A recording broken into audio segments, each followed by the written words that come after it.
Hello, my name is Daniel, and this is my university assignment presentation. To start, I'm going to show a couple things like the name, which I used Russell M. Nelson University, the About page, where I have account information and all the other stuff in the assignment. Um, I have the student pages with the pagination and all of that.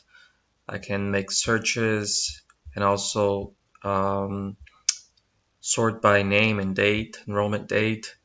Let's say Anand, Anand, and I can add it and do all those things. Ruto, to, for example, save, and here I got the courses here, and I can do all those things as well. I got the instructor. I can select the instructor and see the courses taught by that instructor.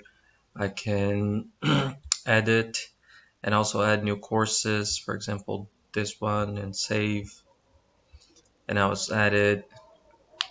I also have the departments and all of that. um, I changed the layout, the colors. I changed the the font. uh, I think that's pretty much it. Basically did all the things in the assignment. Let me just check this out. Um, yeah, yeah. So that's pretty much it. Thank you so much for watching.